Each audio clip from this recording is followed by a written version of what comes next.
ॐ पार्थाय प्रतिबोधितां भगवता नारायणेन स्वयं व्यासेन ग्रथितां पुराणमुनिना मध्ये महाभारतम् अद्वैतामृतवर्षिणीं भगवतीम् अष्टादशाध्यायिनीम् अम्ब त्वामनुसन्दधामि भगवद्गीते भवद्वेषिणीम् वसुदेवसुतं देवं कंसचाणूरमर्दनं देवकी परमानन्दं कृष्णं वन्दे जगद्गुरुं स्थापकाय च धर्मस्य सर्वधर्मस्वरूपिणे अवतारवरिष्ठाय रामकृष्णाय ते नमः।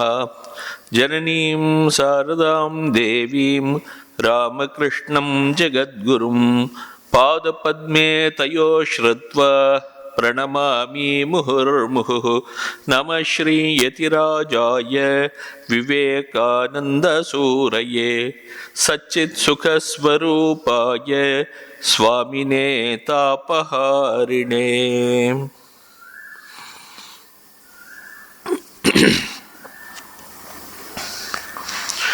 ஸ்ரீமத் பகவத்கீதையில் 9வது அத்தியாயம் பார்த்துட்டு இருக்கோம். அதில் பகவான் ஸ்ரீ கிருஷ்ணர் எப்படிலாம் இந்த உலகம் படைக்கப்பட்டதுங்கிறத சொல்லிட்டு வரார். தன்னுடைய 2 பிரகிருதிகளை பற்றி சொல்லி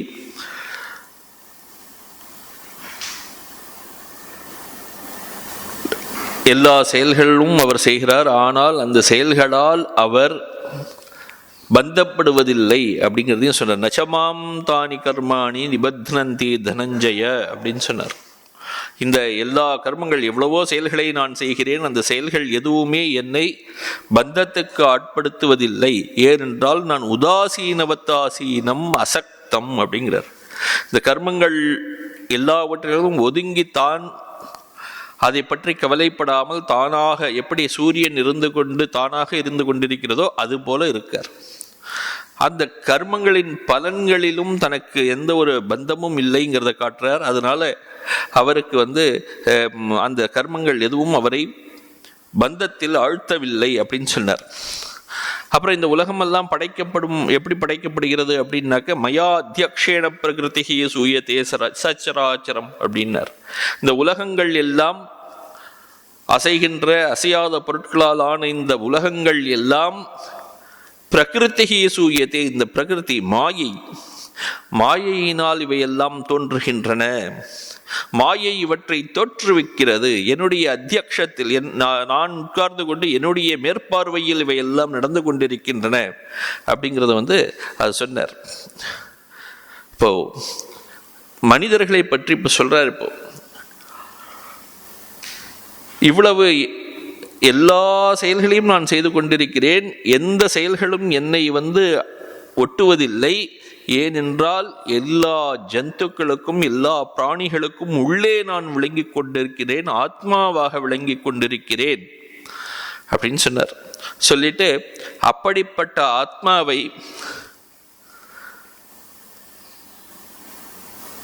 மனிதர்கள் அறிந்து கொள்கிறார்களா இல்லையான்னு ஒரு கேள்வி. சில மனிதர்கள் அறிந்து கொள்கிறார்கள், சில மனிதர்கள் அறிந்து கொள்வதில்லை. எல்லோருக்கும் உள்ளே இருக்கக்கூடிய அந்த ஆத்மாவை சில மனிதர்கள் அறிந்து கொள்கிறார்கள். அவர்கள் ஞானிகள் என்று பெயர், மகாத்மாக்கள் என்று பெயர். இன்னும் சில மனிதர்கள் உள்ளே இருக்கக்கூடிய அந்த ஆத்மாவை உள்ளே இருந்து கொண்டு இயக்கி கொண்டிருக்கக்கூடிய பஞ்சபூதங்களால் ஆன இந்த உடல், அது தானாக இயங்காது. நிச்சயமா பஞ்சபூதங்களால் ஆன இந்த உடல் தானாக இயங்கணும் என்றால் பஞ்சபூதங்களால் ஆன இந்த டேபிளும் தானாக இயங்கணும். இந்த டேபிள் தானாக இயங்கவில்லை அப்படின்னு இந்த உடலும் தானாக இயங்க முடியாது. உள்ளே ஏதோ ஒரு உணர்வு பொருள் இருக்க வேண்டும், கான்ஷியஸ் பிரின்சிபிள் இருக்க வேண்டும். அது இருந்தால்தான் இந்த உடல் இயங்க முடியும். அப்படிப்பட்ட அந்த கான்ஷியஸ் பிரின்சிபிள் எது இருக்கிறதோ, ஆத்மா எது இருக்கிறதோ, அதை சிலர் உணர்ந்திருக்கிறார்கள். அவர்கள் மகாத்மாக்கள், ஞானிகள். அப்படி இந்த மகாத்மாக்களையும் ஞானிகளையும் பற்றி இங்க சொல்ல போறார். அதை அந்த உள்ளே இருக்கக்கூடிய அந்த ஆத்மாவை அறியாதவர்கள் அவிவேக்கிகள் அப்படிங்கிறார், மூடர்கள் அப்படின்னு சொல்றார். அவர்களை பற்றி இங்க சொல்லப்படுற முதல்ல இங்க அறியாதவர்களை பற்றி சொல்ல போகிறார். 11வது ஸ்லோகம். அவஜானந்தி மாம் மூடா மானுஷீம் தனும் ஆஸ்ரிதம் பரம்பாவம் அஜானந்தோ மம பூத மகேஸ்வரம் அப்படின்னு ஆரம்பிக்கிறார். அந்த ஆத்மாவை அவர்கள் அறியவில்லை. அவஜானந்தி மாம் மூடாஹா, இந்த மனிதர்கள் இருக்கிறார்களே, எந்த மனிதர்கள் என்னை அறியவில்லையோ, அவிவேக்கினகா விவேகமற்றவர்கள், அவர்கள் என்னை அறியவில்லை. உள்ளே நான் ஒளிஞ்சின்றிருக்கேன், ஒவ்வொருவருக்குள்ளேயும் நான் ஒளிந்து கொண்டிருக்கிறேன். ஈஸ்வர சர்வபூதானாம் ஹிருத்தேஷே அர்ஜுன திஷ்டதி அப்படின்னு சொல்றார். ஈஸ்வரன் உள்ளே உட்கார்ந்து கொண்டிருக்கிறார், ஒவ்வொருவருடைய இதயத்திலும் உட்கார்ந்து இருக்கார். அவர் இருக்கிறதுனால தான் இந்த இயக்கங்கள் வருகின்றன, உணர்வு வருகிறது, புரிந்து கொள்கிறான், ஒரு ஆனந்தம் வருகிறது. அப்போ அங்க உள்ளே இருக்கக்கூடிய அந்த இறைவனை, ஆத்மாவை, பிரம்மஸ்வரூபத்தை ஒருவன் அறிந்து கொள்ளாமல் போனான் என்றால் அவனுக்கு பகுத்தறியும் அறிவு இல்லை என்று பொருள். அனாத்ம வஸ்துவை ஆத்மாவிலிருந்து பிரித்து பார்க்கக்கூடிய ஒரு விவேகமற்றவன் அவன் அப்படின்னு தெரியாது. அவன் என்ன நினைக்கிறான் அப்படின்னா, வெறும் இந்த உடலை மட்டுமே பார்த்து உடலுக்கு உள்ளே ஒளிந்திருக்கும் அந்த ஈஸ்வரனை அறிந்து கொள்ளாமல் உடலை மட்டும் பார்க்கிறான். ஒரு தடவை அஷ்டாவக்ரர் வந்தார். அஷ்டாவக்ரர் ஒரு பெரிய ஞானி. ஒரு ஜனகரோட அரச சபையில் உள்ள வரார். உள்ள வந்த உடனே அரச சபையில் நிறைய மந்திரிகள், இது போல இருக்கக்கூடிய ஒரு கவிஞர்கள் எல்லாம் உட்கார்ந்து இருக்கார்கள். அஷ்டாவக்ரர் எப்படிப்பட்டவர் அப்படின்னா, அவருக்கு பேர்லயே தெரியறது அவர் எப்படிப்பட்டவர் அப்படின்னு. வக்ரம் அப்படின்னா கோணல்னு அர்த்தம். உடல் முழுக்க கோணல் இருந்தது, 8 கோணல்கள் இருந்ததா உடல், அதனால அஷ்டாவக்ரன் பெயர். ஆனால் அவ்வளவு பெரிய ஞானி அவர். அது அரச சபையிலே அவர் உள்ளே வந்த உடனே அவரை பார்த்தவுடன் அனைவரும் சிரிக்க ஆரம்பித்து விட்டார்கள். ஏன்னா உடலை பார்த்த உடல் அவ்வளவு கோணலாக இருந்தது, அதனால சிரிக்க ஆரம்பித்து விட்டார்கள். மனிதர்களுடைய இயல்பு பாருங்க, அவர் ஞானி என்று அவரை புரிந்து கொள்ளவில்லை. உடலை பார்த்து ஏளனம் செய்கிறார்கள், கேலி பேசுகிறார்கள். அப்ப அஷ்டாவக்ரர் சொன்னார், இங்க இருக்கிறவர்கள் எல்லாரும் செருப்பு தைக்கிறவர்கள் அப்படின்னு சொன்னார். அந்த கவிஞர்கள் எல்லாருக்கும் ஒரு கோபம் வந்துட்டான், எப்படி இப்படி சொல்லலாம் அப்படின்னு. ஆமா, நீங்க தோலை தானே பார்த்தீர்கள், அப்ப தோலை பார்ப்பவன் யார்? செருப்பு தைக்கிறவன் தானே தோலை பார்ப்பான் அப்படின்னாராம். இந்த உடலை பார்த்து ஏளனம் செய்பவர்கள் செருப்பு தைப்பவர்களை போன்றவர்கள் அப்படின்னு சொல்லிட்டார் அந்த இடத்துல. உள்ளே இருக்கக்கூடிய அந்த ஆத்மாவை காணாதவர்கள், ஆத்மாவை யார் காண்கிறானோ அவன் தான் உண்மையான கவிஞன்.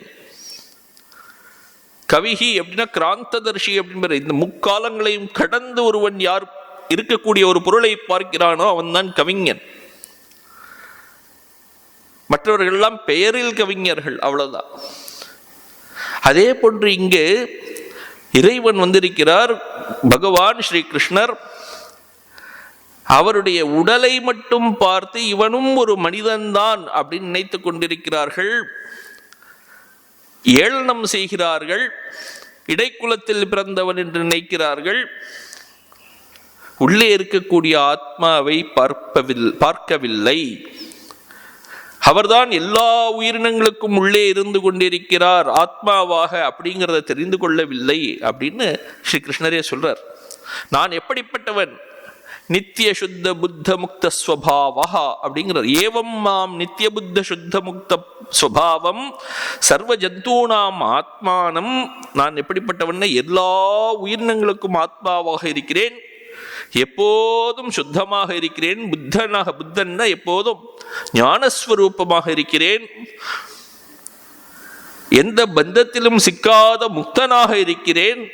இப்படிப்பட்ட என்னை அவஜானந்தி அப்படின்னா ஏசுகிறார்கள், திட்டுகிறார்கள், நிந்திக்கிறார்கள் அப்படின்னு பொருள். பரிபவம் குர்வந்தி மாம், யார் திட்டுகிறார்கள்? உடலை மட்டும் பார்ப்பவர்கள். மூடாகா அவிவேகினகா, கண்ணால் பார்ப்பது மட்டுமே உண்மை அப்படின்னு நினைக்கிறார்கள். உள்ளே இருக்கக்கூடிய ஆராய்ச்சி செய்து பார்க்கக்கூடிய எண்ணம் இல்லை அவர்களுக்கு. கண்ணை மட்டும் பயன்படுத்துகிறார்கள், இங்கே இருக்கக்கூடிய ஒரு புலனை அவர்கள் பயன்படுத்தவில்லை. அவர்கள் பயன்படுத்தாததினால் அவர்கள் அவிவேக்கினர்கள். அப்படிப்பட்டவர்கள் மானுஷீம் தனும் ஆசிரித்தம், வெறும் மனிதருடைய மனித உடலில் வந்திருக்கிறான், மனிதனாக இருக்கிறான், இவனும் ஒரு மனிதன்தான் என்று எண்ணுகிறார்கள். உள்ளே இருக்கக்கூடிய ஆத்மாவை அவர்கள் கவனிக்கவில்லை. மனுஷ்ய சம்பந்தினியும் தனும் தேகம் ஆசிரித்தம் மனுஷ்ய தேகேன வியவஹரந்தம் இத்தியேத்தது. இவரும் ஒரு மனுஷன், சாதாரண மனுஷன மாதிரி தானே வேலை செய்கிறார், இவருக்கு என்ன ஒரு பெரிய ஒரு விசேஷம் இருக்கு அப்படின்னு நினைத்துக் கொள்கிறார்கள்.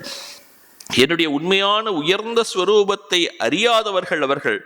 பரம்பாவம் அஜானந்தகா, பரம் அப்படின்னா உயர்ந்த அப்படின்னு அர்த்தம். பிரகிருஷ்டம் பாவம், அது எப்படிப்பட்டது உயர்ந்த பாவம் அப்படின்னா பரமாத்ம தத்துவம், அந்த பரமாத்மஸ்வரூபமாக இருக்கக்கூடியவன் நான்.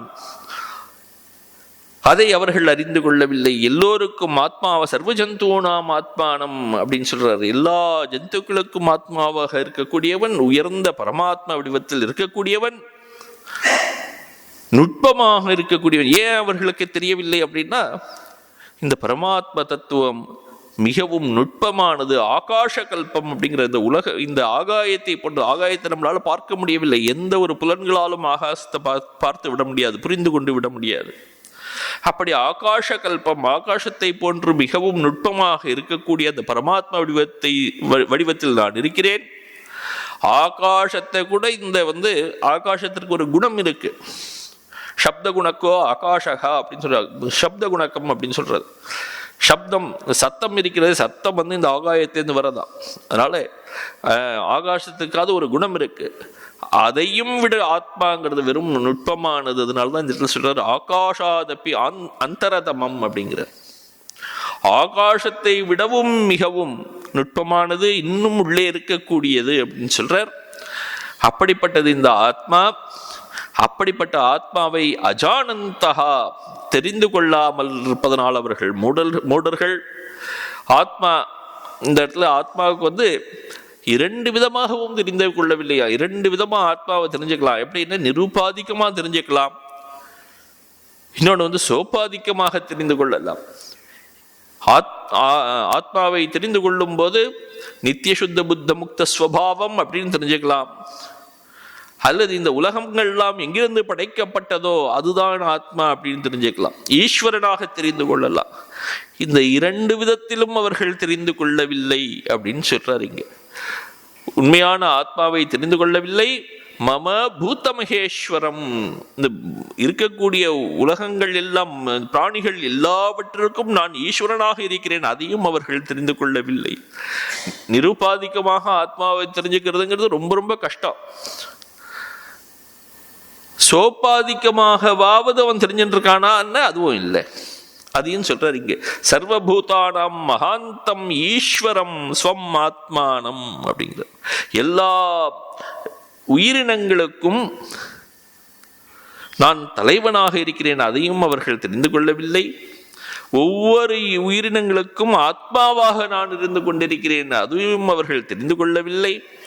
மம பூத மகேஸ்வரம் அப்படின்னு சொன்னார். இந்த காரணத்தினாலதான் அவர்கள் எல்லாரும் என்னை நிந்திக்கிறார்கள். அதனால அவர்கள் அப்படி நிந்திப்பதன் மூலம் என்ன தெரிஞ்சதுன்னா, அவர்கள் உண்மையான ஆத்மாவை தெரிந்து கொள்ளவில்லை. உண்மையான ஆத்மாவை அவர்கள் தெரிந்து கொள்ளாததனால் அவர்களுடைய வாழ்க்கையே வீணாகி போனது அப்படிங்கிறது. இவருக்கு எனக்கு என்ன நஷ்டம், எங்களுக்கு ஒன்றும் நஷ்டம் இல்லை, யார் தெரிந்து கொள்ளவில்லையோ அவர்களுக்குத்தான் நஷ்டம் அப்படின்னு சொல்லிட்டாரு. ததச்ச தஸ்ய மம அவஜ்ஞான பாவனேன ஆகதா வராக்காகாதே அப்படிங்கிறார். அஞ்ஞானிகளாக ஆகிவிட்டார்கள், அஞ்ஞானிகளாக இருக்கிறார்கள். அதனால அவர்களுடைய வாழ்க்கையே மிகவும் நஷ்டமடைந்து விட்டது, வேஸ்ட் ஆகி போய்விட்டது. வாழ்வதே ஒரு வாழ்க்கையே பூமிக்கு பாரமாக ஆகிவிட்டது அப்படிங்கிற. அவஜ்ஞான பாவனேன அப்படிங்கிற. என்னை நிந்திப்பதன் மூலம், என்னை ஏற்றுக்கொள்ளாததன் உள்ளே ஆத்மா என்று ஒன்று இருக்கிறதுன்னு தெரிஞ்சதுனா தான் அதை அடைவதற்கு ஒருவன் முயற்சி செய்வான். எப்போ ஒருவன் இந்த பந்தத்திலிருந்து வெளியே போகிறதுக்கு முயற்சி செய்வான் அப்படின்னா, முதல்ல அவனுக்கு தெரியணும் தனக்கு பந்தத்தில் இருக்கிறோம் அப்படின்னு. ஒரு ஸ்கூல் போகக்கூடிய ஒரு மாணவன் இருக்கிறான். அவன் எப்போது எந்த சப்ஜெக்ட் எடுத்து படிக்கணும் அப்படின்னு அவனுக்கு எப்படி தோணும்? எந்த சப்ஜெக்டில் அவனுக்கு குறைவான மார்க் இருக்கிறதோ, எது அவனுக்கு தெரியவில்லையோ அதில் அவன் விசேஷமாக ஒரு கவனம் செலுத்துவான். முதல்ல அவன் தெரிஞ்சுக்கணும், இந்த சப்ஜெக்ட் எனக்கு தெரியவில்லை அப்படின்னு அவனுக்கு புரியணும். அல்லது ஒரு நோயாளி இருக்கிறான்னு வச்சுப்போம், அவன் எப்போது மருத்துவரிடம் போகிறான்? முதல்ல அவனுக்கு தனக்கு நோய் இருக்குங்கிறது அவனுக்கு புரியணும். அவனுக்கு எப்பொழுது புரியறதோ அதுக்கப்புறம் தான் அந்த நோய்க்கு மருந்து வாங்குவதற்காக அவன் போவான். அதே போன்று முதல்ல தனக்கு அவித்யை இருக்கிறதுன்னு அவனுக்கு புரியணும். அதுவே புரியலன்னா அவனால வித்யை அடைய வேண்டும் என்ற எண்ணமே ஏற்படாது. அப்படி அவன் அந்த அவித்யில் இருக்கிறான்ங்கிறது கூட தெரியாமல் இருக்கக்கூடியவனுக்கு தான் இந்த வராக்கஹான்னு பேர். அவனுடைய வாழ்க்கையே வீணாகி போய்விட்டதுன்னு அர்த்தமாச்சு. அப்படிப்பட்டவனாக ஆகிறான். அவனுடைய செயல்கள், செய்யக்கூடிய செயல்கள், இந்த உலகத்திலே அவன் செய்யக்கூடிய செயல்கள், அவனுடைய ஆசைகள், அவனுடைய ஞானம் என்ன இருக்கோ அது, இவை எல்லாமே வேஸ்டா போனது அப்படின்னு சொல்றார் அடுத்த ஸ்லோகத்துல. மோகாஷா மோக கர்மாணு மோகஜானா விசேதசா ராட்சசீம் ஆசுரீம் சைவ பிரகிருதிம் மோகினீம் ஸ்ருதாக. அந்த உள்ளே இருக்கக்கூடிய அந்த ஆத்மாவை அறிந்து கொள்ளாமல், இறைவன் ஒருவன் இருக்கிறான் என்பதை அறிந்து கொள்ளாமல், அவரையே அடைய வேண்டும் என்பதற்கு ஒரு சிறிய முயற்சி கூட செய்யாமல், இந்த உலகத்திலே இருக்கக்கூடிய பொருட்கள் தான் உண்மை என்று எண்ணி உலகப் பொருட்களை நோக்கி ஓடிக்கொண்டிருக்கிறான். அப்படி ஓடுபவனுக்கு ஒரு நாள் இந்த உலகப் பொருட்கள் எல்லாம் ஒரு பதில் சொல்லும்.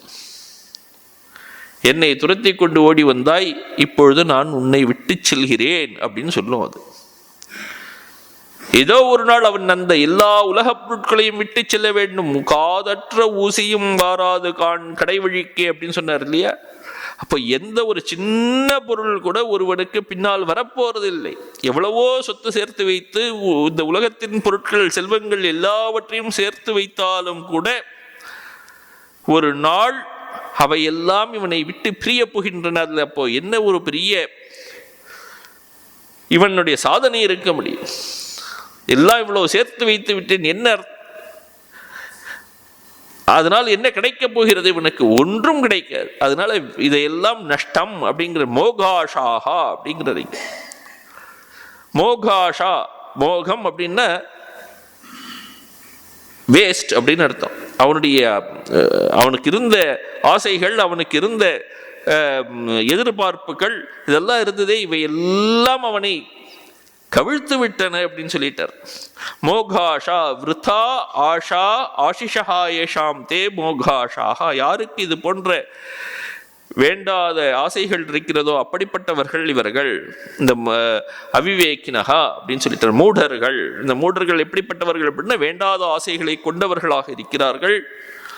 மோக கர்மானக, வேண்டாத செயல்களை செய்பவர்களாக இருக்கிறார்கள். மோகஜானாக, வேண்டாத ஞானத்தை கொண்டவர்களாக இருக்கிறார்கள். விசேதசகா அப்படின்னு சொல்லியிருக்கு. விசேதசகா அப்படின்னாக்க மூடர்கள்னு அர்த்தம். யாருக்கு ஞானம் இல்லையோ அவர்களுக்கு விசேதசகா என்று பெயர். அப்படிப்பட்டவர்களாக இருக்கிறார்கள். அவர்கள் என்ன செய்ய போகிறார்கள் அப்படின்னாக்க ராட்சசீம் ஆசுரீம் செய்வ பிரகிருதிம் மோகினீம் ஸ்ருதாக. அவர்கள் எல்லாவற்றையும் மயக்கக்கூடிய இந்த மாயையினுடைய ஆட்சியிலே அவர்கள் மயங்கி கிடக்கிறார்கள் அப்படின்னு சொல்றாருங்க. மோகாஷாஹ விருத்தா ஆஷாஹ ஆஷிஷா ஏஷாம் தே மோகாஷாஹ ததா மோக கர்மாணஹ. மோக கர்மானக அப்படின்னா வேண்டாத செயல்களை செய்கிறார்கள். என்னென்ன செயல்கள்?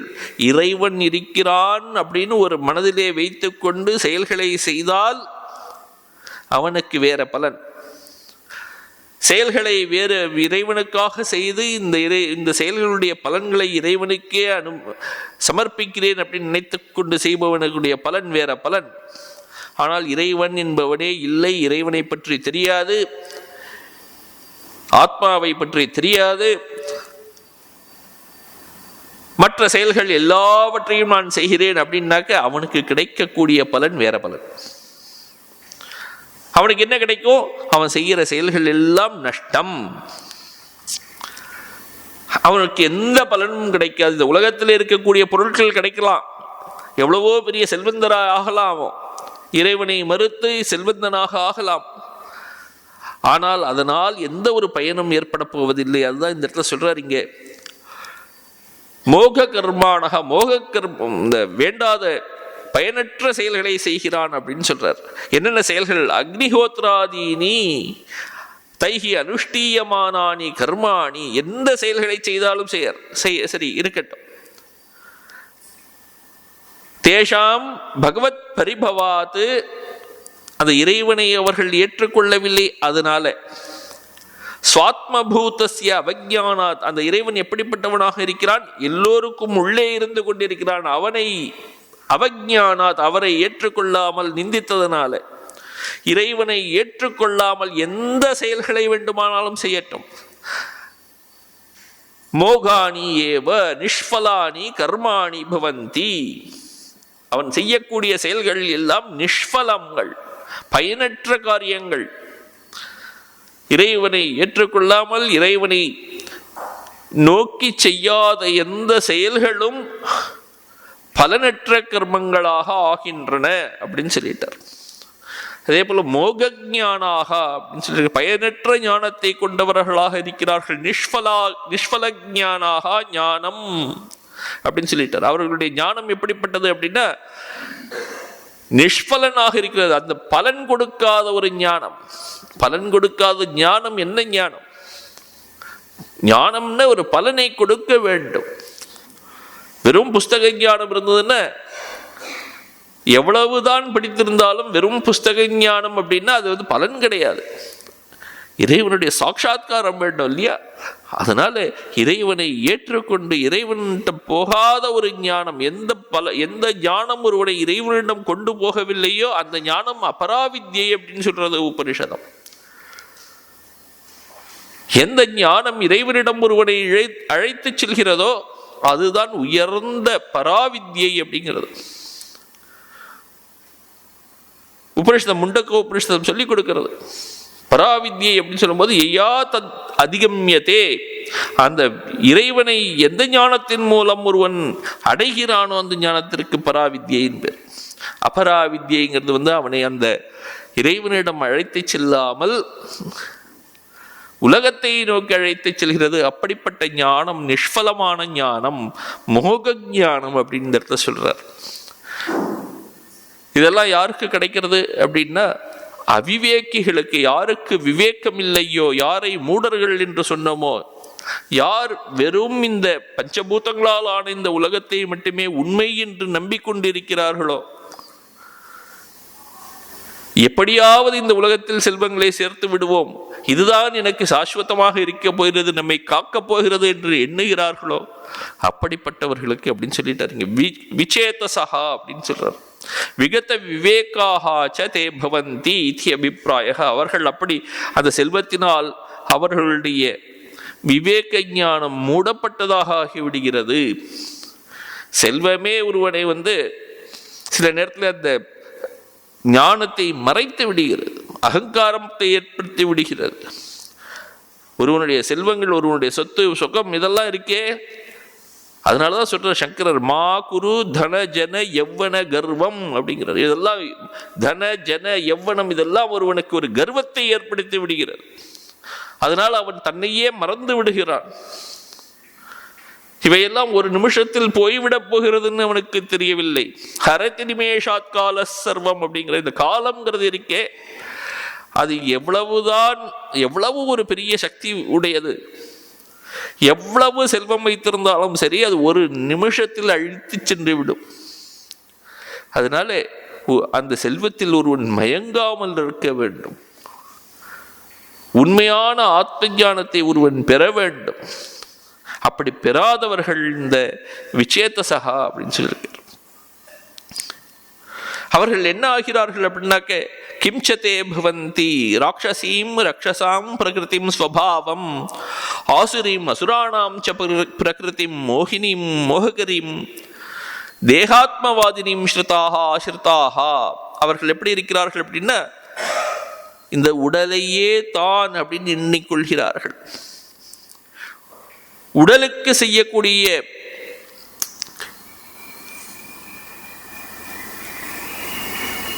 சுகபோகங்கள் எல்லாம் தனக்கு நடக்கிறது என்று நினைத்துக் கொள்கிறார்கள். ஆசுரீம் பிரகிருதிம் ஆசிரிதாக அப்படின்னு சொல்லிருக்க, அசுரர்களுடைய பிரகிருதியை அடைந்து விடுகிறார்கள். மோகினிம் பிரகிருதிம் ஆசிரிதாக, மயக்கக்கூடிய அந்த மாயையில் மாட்டிக்கொண்டிருக்கிறார்கள். தேகாத்மவாதினியும் அப்படின்னு போட்டிருக்கார். உடலையே ஆத்மாவாக எண்ணிக்கொண்டிருக்கிறார்கள். அசுரர்கள் அப்படின்னு சொல்லும்போது, அசு அப்படின்னா பிராணனுக்கு பெயர். அசு என்றால் பிராணன் என்று பெயர். அசுரர்கள், அசுரர் அப்படின்னு நம்ம சொல்லும்போது ஈஷோபனிஷத்துல எழுதுறார், அசுரியா நாமதே லோகா அந்தேன தமசாவிருத்தான்னு ஒரு ஸ்லோகம் இருக்குங்க. அப்போ அசுரர்கள் அப்படின்னா என்னன்னு எழுதுறார் ஆச்சாரியர். யார் தன்னுடைய பிராணனில் திருப்தி அடைகிறானோ, யார் தன்னுடைய உடலுக்கு இந்த சுகபோகங்களை கொடுத்து அதில் திருப்தி அடைகிறானோ அவனுக்கு அசுரன்னு பெயர்.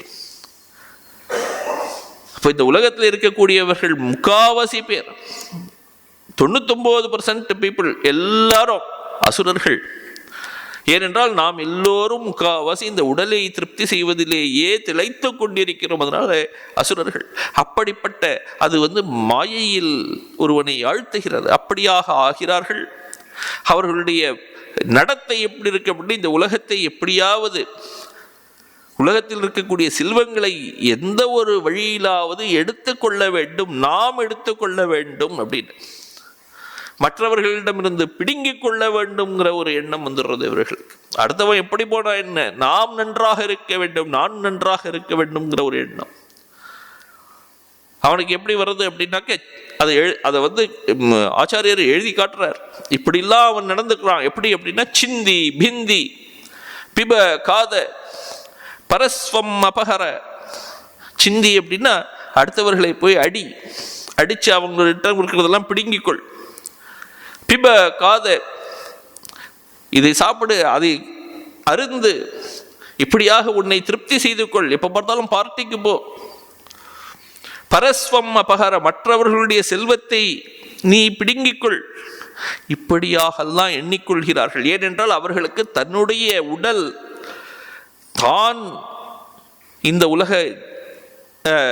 உலக சுகங்களை அனுபவிக்க வேண்டும். மற்றவர்கள் எப்படி போனார் ஏவம் மதனசீலாக, இப்படியெல்லாம் சொல்லக்கூடியவர்கள், அவர்கள் மனதிலே நினைக்கக்கூடியவர்கள், மற்றவர்களிடமிருந்து பிடுங்கிக் கொள் என்று எண்ணக்கூடியவர்கள், குரூர கர்மானகா, குரூரமான செயல்களில் ஈடுபடக்கூடியவர்கள். எப்பொழுது தன்னை முன்படுத்திக் கொள்கிறானோ அப்பொழுது எல்லா விதமான குரூர செயல்களும் வரும். எப்போ ஒருவன் தன்னை விலக்கிவிட்டு சுயநலம் இல்லாமல் இருக்கிறானோ, சுயநலத்தை ஒருவன் ஒதுக்கி விடுகிறானோ, அங்குதான் துறவு ஏற்படுகிறது அப்படின்னு சுவாமி விவேகானந்தர் சொல்றார். அப்படிப்பட்ட அந்த துறவும் தொண்டும் இந்தியாவின் 2 கண்கள் அப்படிங்கிறார். சுயநலம் இல்லாமல் இருக்கக்கூடிய இந்த தொண்டில், துறவில் இந்தியாவை ஈடுபடுத்துங்கள். அதுல தான் இருந்தது இந்தியாவே அப்படின்னு சொல்றார். ஆண்டாண்டு காலமாக, எத்தனையோ வருடங்களாக, அவர் சொல்றார் 5000 வருடங்களாக இந்தியா என்ன செய்தது? இந்த துறவிகளை தோற்றுவித்ததை தவிர என்ன செய்தது? அந்த துறவிகளை தோற்றுவித்த நாடு இது. துறவி என்றால் தன்னுடைய இந்த உடலை மையப்படுத்தாமல், உடலுக்குள்ளே இருக்கக்கூடிய உடல் சுகங்களை எல்லாம் துறந்து உள்ளே இருக்கக்கூடிய ஆத்மாவை, இறைவனை அடையக்கூடிய பாதையில் சென்றது இந்த நாடு. உடலை மட்டுமே நம்பி இருக்கக்கூடியவன் ஒரு மனிதன், அவனுடைய வாழ்க்கையே வீணான வாழ்க்கை அப்படின்னு உபனிஷத் சொல்லி கொடுக்கிறது.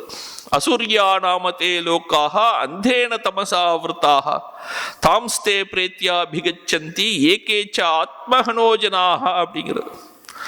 அந்தேன தமசாவிருத்தாக, அதுதான் இந்த இடத்துல ஆச்சாரியர் சொல்றாரு. இங்க அசூர்யா நாமதே லோக்காக இதிஷ்ச ஸ்ருதேஹே, இந்த உபனிஷத் ஈஷாவாசிய உபனிஷத் என்ன சொல்றது அப்படின்னா, இது போன்ற மனிதர்கள் யார் தன்னுடைய உடல்லேயே ஆத்ம புத்தியை வைத்துக்கொண்டு தேகாத்ம புத்தி வைத்துக் கொண்டிருக்கிறார்களோ அவர்கள் இந்த அசுரர்களுடைய உலகத்திற்கு செல்ல போகிறார்கள்.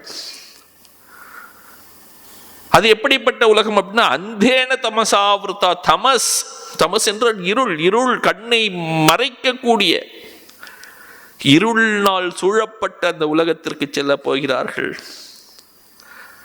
இறந்து போக போகிறார்கள் அப்படிங்கிற ஆத்மஹனோஜனாக அப்படிங்கிறார். இந்த உலகத்தில் அவர்கள் ஒரு இந்த உலகத்தில் வருகிறார்கள். எதற்காக வருகிறார்கள்? வரக்கூடிய ஒவ்வொரு ஜீவனுடைய லட்சியம் அந்த ஆத்மாவை அறிவது, இறைவனை அறிவது. அப்படி அந்த லட்சியத்தை அவன் அடையாமல் போய்விட்டானே ஆனால்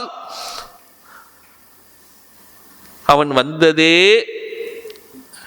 வேஸ்ட் அப்படின்னு அர்த்தம். அதனால்தான் நம்ம ஸ்ரீ ராமகிருஷ்ணர் சொல்றார், பிறவி பயன் என்ன அப்படின்னா இறைவனை அடைவது பிறவி பயன். அந்த கிடைத்தற்கரிய இந்த மானிட பிறவியை ஒருவன் அடைந்து விட்ட பிறகும் அந்த இறைவனை அடைவதற்கு முயற்சி செய்யாமல் இருந்தானே, முயற்சி செஞ்சாலே போதுங்கிறார், முயற்சி செய்யாமல் இருந்தானே ஆனால் அவன் வீணில் பிறந்தவன் அப்படிங்கிறார். பிறந்ததே வேஸ்ட் அப்படின்னு சொல்லிட்டார், வீண் அப்படின்னு சொல்லிட்டார். அப்படி இந்த உபனிஷத் சொல்றது, அவன் அப்படிப்பட்டவன், பிறந்தவன் பிறப்பதற்கே லாயக்கில்லாதவன், அவன் தன்னையே அழித்து கொண்டவனாக ஆகிவிட்டான், ஆத்மஹனோஜனாக அப்படிங்கிறார். அந்த இடத்துல ஆச்சாரியர் எழுதுறார் ஈஷோ உபனிஷத்துல, எதனால் அவன் தன்னையே அழித்து கொண்டவனாக ஆகிவிட்டான் அப்படின்னு கேட்டு அதில் பதில் சொல்றார். அங்கேயே அவித்யைங்கிற தோஷம் இருக்கு அவனுக்கு, உள்ளே இருக்கக்கூடிய ஆத்மா இருக்குங்கிற ஒரு எண்ணம் வரல, இன்னும் அவித்யை இருக்கிறது. அந்த அவித்யை இருப்பதனால் ஆத்மாவை அவன் நிராகரித்த, ஆத்மாங்கிறது ஒன்னே தெரியல அவனுக்கு, ஆத்மாவை காணவில்லை அவன், ஆத்மாவை பார்க்காததனால் அவன் ஆத்மாவை கொன்றவனாக ஆகிவிட்டான் அப்படிங்கிறார். அவித்யா தோஷேன வித்யமானஸ்ய ஆத்மனஹா திரஸ்கரணாத் அப்படிங்கிறார்.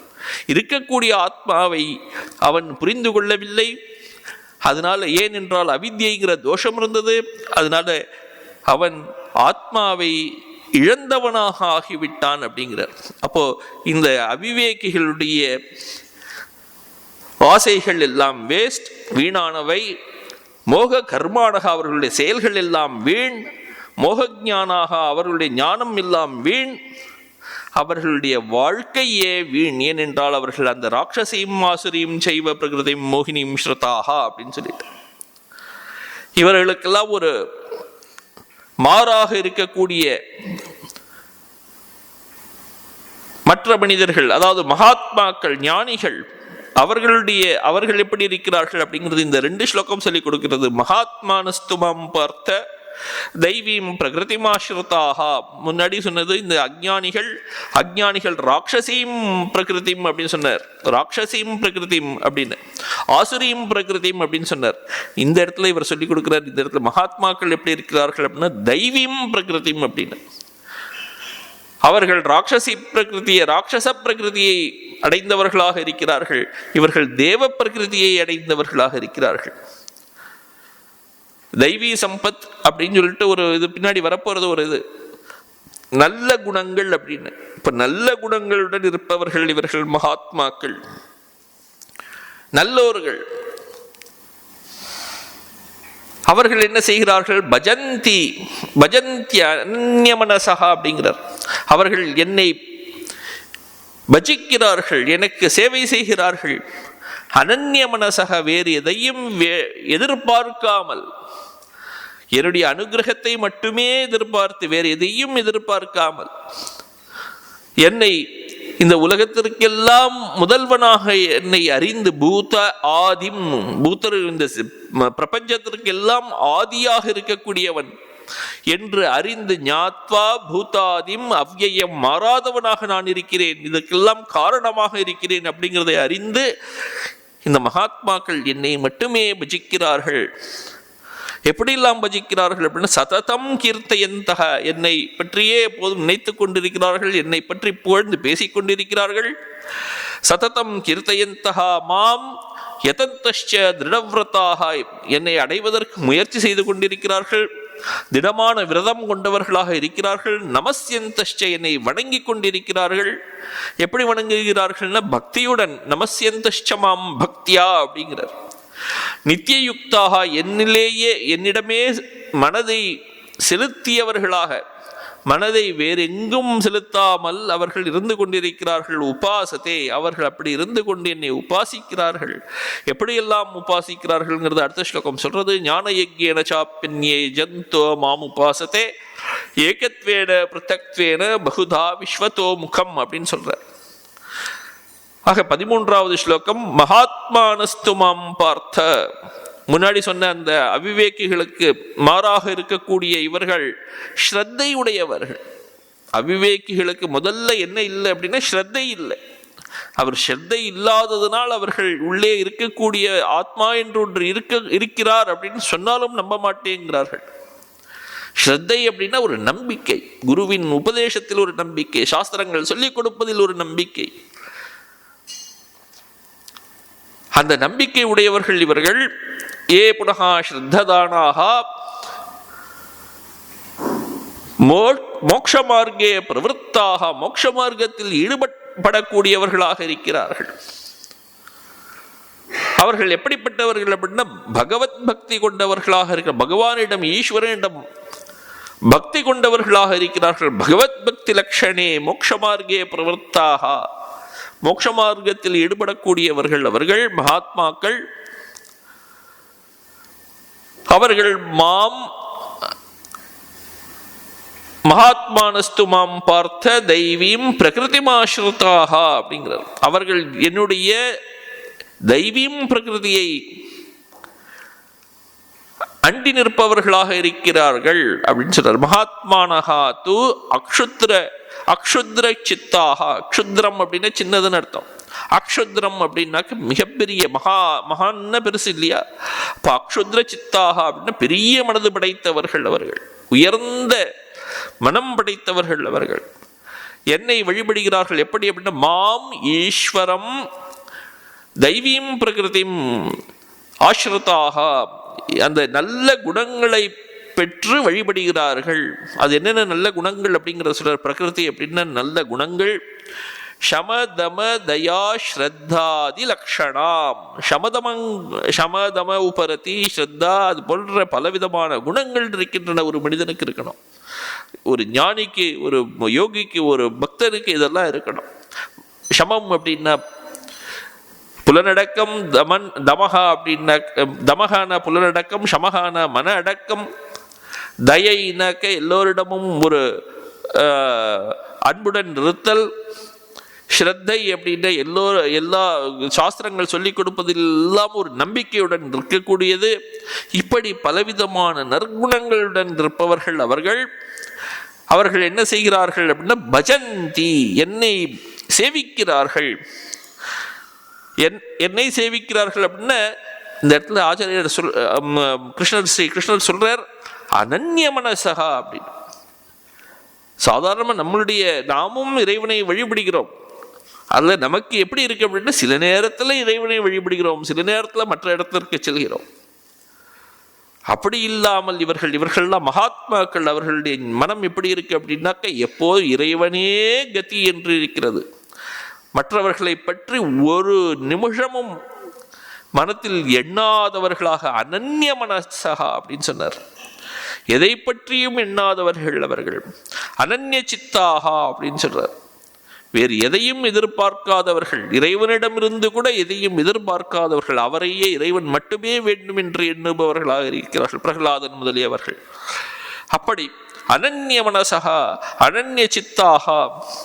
அவர்கள் இந்த இறைவனை அறிந்து கொண்டவர்களாக இருக்கிறார்கள். இறைவன் எப்படிப்பட்டவன் அப்படின்னா பூதாதிம் அப்படிங்கிறார். பூதானாம், பூதம் அப்படின்னாக்க பஞ்சபூதங்கள், இந்த உலகம் இதெல்லாம் தோன்றுது இல்லையா, இது போன்ற பஞ்சபூதங்களுக்கு முதல் பூத்தமாக இருக்கிறது ஆகாசம். ஆகாஷாத் வாயு, வாயோகோ அக்னிஹி அப்படின்னு ஒவ்வொரு பூத்தமாக தோன்றியது. அந்த பூதங்கள் முதல் பூத்தமாக இருக்கக்கூடிய ஆகாசம், அந்த ஆகாசத்திற்கும் காரணமாக இருக்கிறார்கள் பூத்தாதிம். அந்த பூத்தங்களுக்கெல்லாம் முதலாக இருக்கக்கூடியவர். ஆகாசம் முதல் கொண்டு இருக்கக்கூடிய எல்லா விதமான எல்லா பஞ்சபூதங்களுக்கும் காரணமாக இருக்கக்கூடியவராக என்னை அறிந்து கொண்டிருக்கிறார்கள் அவர்கள் அப்படிங்கிறார். பூதானாம் வியதாதீனாம், பூதங்கள்னு பிராணிகள்னு கூட எடுத்துக்கலாம். அப்படி அதையும் சொல்றாரு இங்க. பிராணினாம் ஜீவானாம் சாதிம், ஆதின காரணம், எல்லாவற்றிற்கும் காரணம், இந்த உலகத்திற்கு காரணமாக என்னை அறிந்து கொண்டவர்களாக இருக்கிறார்கள் அவர்கள் மகாத்மாக்கள். ஆனாலும் நான் அவ்வியயமாக இருக்கிறேன், அப்படியும் அவர்கள் புரிந்து கொண்டிருக்கிறார்கள். அவ்வியயமாகவும் காரணமாகவும் நான் இருக்கிறேன் என்பதை அறிந்து கொண்டிருக்கிறார்கள். அப்படிப்பட்டவர்கள் ஸ்ரத்ததானாகா மகாத்மானகா.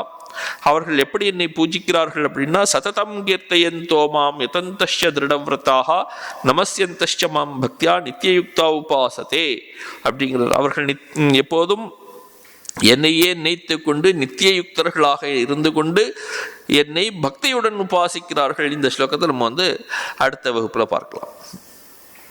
ஓம் சாந்தி ஷாந்தி ஷாந்தி. ஹரி ஓம் தத்சத். ஸ்ரீராமகிருஷ்ணார்ப்பணமஸ்து.